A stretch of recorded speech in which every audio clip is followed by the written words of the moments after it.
And then, and you can do it. You can do anything you set your mind to. And you can, any one of you in this theater right now can find your own Everest and set a timeline. Think about when your deadline is. Think about a date, the time you want to be done with your goal. And then break it into small steps. What can stop you? Think about those obstacles. And the truth is, nothing can stop you. Find the people who can help you and who are willing and able to support you. Break it down even further. Break those small steps into smaller steps. Celebrate those small victories as you achieve each one of those steps. And keep working on your plan. Keep that big goal in mind. Take action toward your goal every day, and don't take a day off. And make sure you have a purpose in your goal, and make sure how does this goal help you? How does this goal help others? How does this goal contribute to the world? And that for you guys is a summary of how you can find your own Everest. And some of you might be saying, when can we start? In fact, why doesn't everybody stand up right now? Really quick.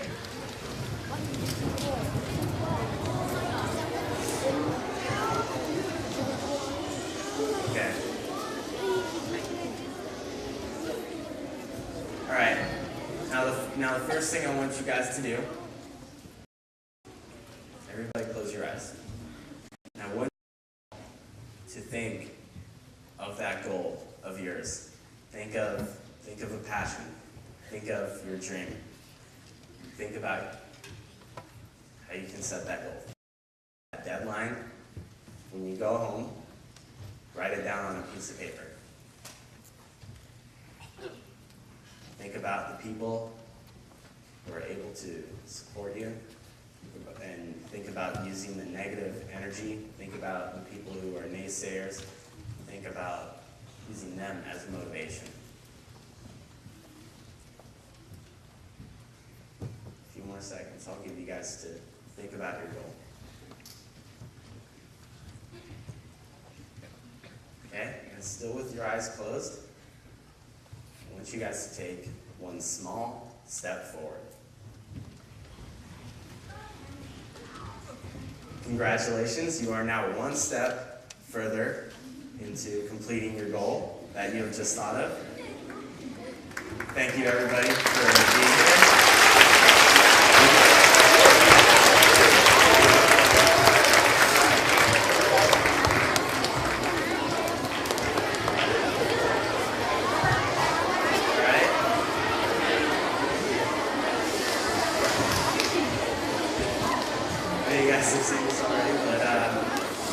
Does anybody? I'll answer a few questions, and then after we go out, you guys can ask me some more questions. I'll be able to answer a few right now.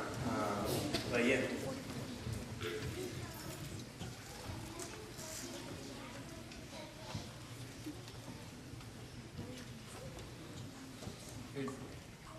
You want to?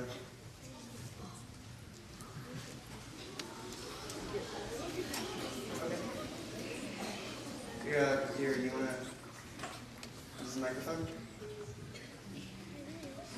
You forgot to climb one, Antarctica. Yes. How come you didn't climb it? Antarctica. How come I haven't climbed it so far? Well, it's a very, very hard mountain to get to, and it's been very tough to, and it's a very, very expensive mountain to get to. So it's harder to get to than Mount Everest. So that's why we haven't done it yet, and that's why it's the last mountain. So we'll be doing it this December when it's summer down there. Okay, thank you. It's lots and lots of questions. How about somebody? I can't exactly. Sorry to interrupt. I'm Karen Lundgren. I'm Jordan's stepmom, and I also want to introduce Jordan's other mom, Leanne Drake, who's here. And we just want to come up, and we're going to help Jordan with the questions as well. And thank all you guys for being here.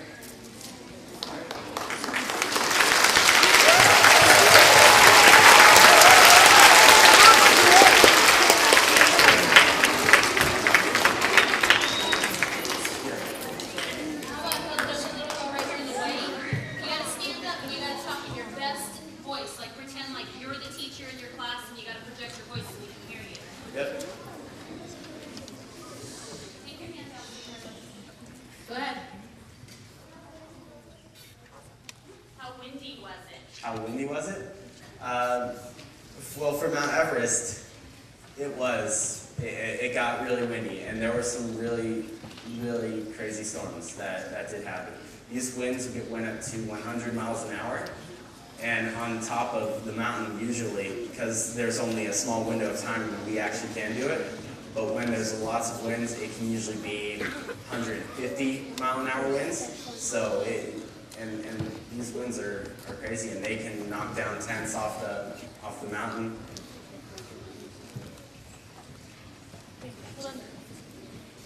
Okay. What's your question? How about? Oh, Jay, I'm picking them out here so they I can hear the question, and then I'll give it up to you. That makes it easier. Like, what was so inspiring about the mural that made you want to climb those mountains? That's a good question. The mural, for me, when I saw it, I wondered, what would it be like to stand on top of these mountains? What would it be like to just stand on top of these mountains and do what it's like? And that's all I can say was the real inspiration from those murals. Right there in the back. Yeah, go ahead.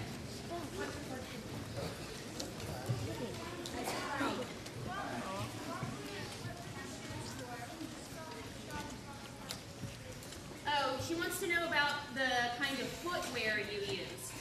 The kind of What they're footwear I called use? and why you need them. Okay. Well, we do have these, when we're climbing mountains like Everest, there are some climbs where we can just use regular running shoes to get to the summit. And then on Mount Everest, we have these very, very thick boots that will keep our feet very very warm.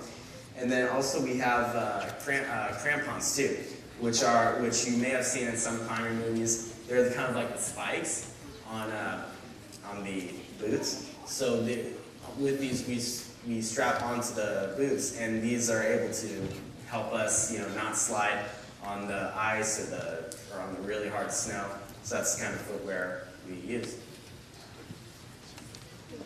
All these kids sitting in the back didn't think they were going to get picked I on. know, but they will.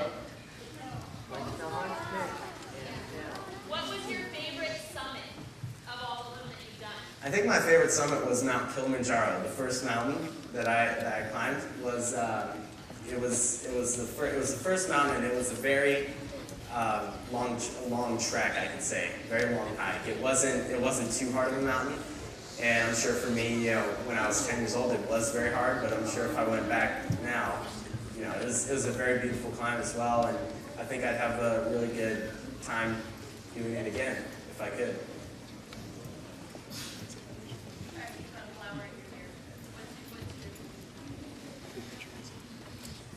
She wants to know if it costs a lot of money. It does cost a lot of money to climb these mountains. Flight tickets are not. What did you say? Okay. Flight tickets are not cheap at all, and same with permits. For Everest, the whole trip for us as a family had cost about $200,000. And the problem is, we're not a rich family, really. And that's why we always wondered, how are we going to make this money and how are we going to fundraise to do it?